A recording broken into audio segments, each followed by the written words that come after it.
रजनी रेसिपीमध्ये आपलं खूप खूप स्वागत आहे. चला तर आपण आज पाहणार आहोत गवारीची भाजी. तर हे पहा, गवारी मी अशी निवडून स्वच्छ करून घेतलेली आहे आणि धुवूनही घेतलेली आहे. तर मी याला लागणारे साहित्य दाखवते.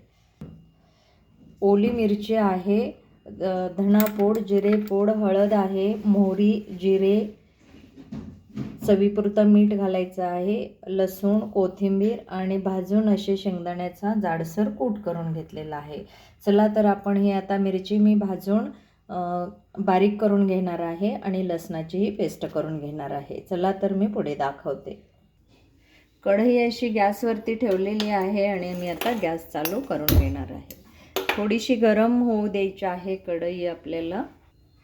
कढई आपली गरम झालेली आहे, तर याच्यामध्ये आपण थोडंसं अगदी तेल टाकून घ्यायचं आहे. आपल्याला ही मिरची आहे ती आपण भाजून घेणार आहोत. कच्ची मिरची बारीक केली तरी चालते, पण मी अशी भाजून घालणार आहे. मिरची भाजून घातली की शेंगेला अशी चव छान येते. मिरची आपली भाजून झालेली आहे, तर हे पहा मी आता काढून घेणार आहे आणि चांगली थंड झाल्यानंतरच मिक्सरमधून आपल्याला ती काढून घ्यायची आहे. छान अशी मिरची बारीक करून घेतलेली आहे आणि लसणाची पेस्टही मी करून घेतलेली आहे. चला तर आपण पुढे पाहूया. कढई गरम करायला ठेवलेली आहे, तर कढई आपली छान अशी गरम झालेली आहे.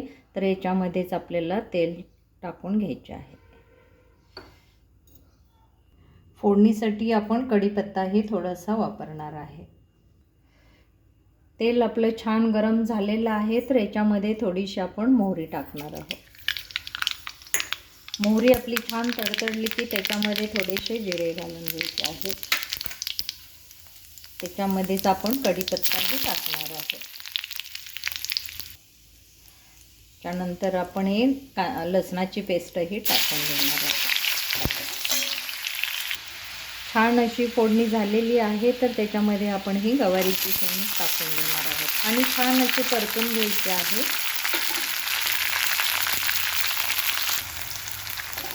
तेलामध्ये आपण अशी परतून घेणार आहोत. गवारी छान अशी आपली परतून झालेली आहे, तर याच्यामध्ये आपण थोडीशी हळद टाकणार आहोत.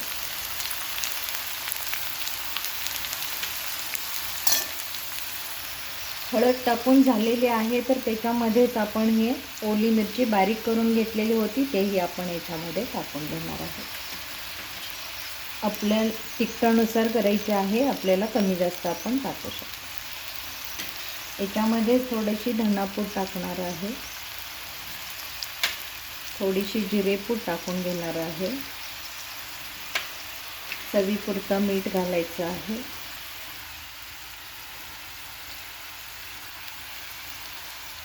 आणि सगळ्यात शेवटी आपण हे कूट करून घेतलेला होता शेंगदाण्याचा, तो आपण टाकून घेणार आहोत. हे सर्व साहित्य आपण सगळं मिक्स करणार आहोत आणि सगळ्यात शेवटी आपल्याला कोथिंबीर टाकायची आहे. सगळं साहित्य आपण सगळं मिक्स छान करून घेतलेलं आहे, तर आपण गरम पाण्याचा अगदी थोडंसंच पाणी टाकून झाकून ठेवणार आहोत. अगदी कमी पाण्यामध्ये ही भाजी शिजते, तर हे पहा अगदी थोडंसं पाणी आपण टाकून घेणार आहोत. तेही आपल्याला गरमच पाणी टाकायचं आहे.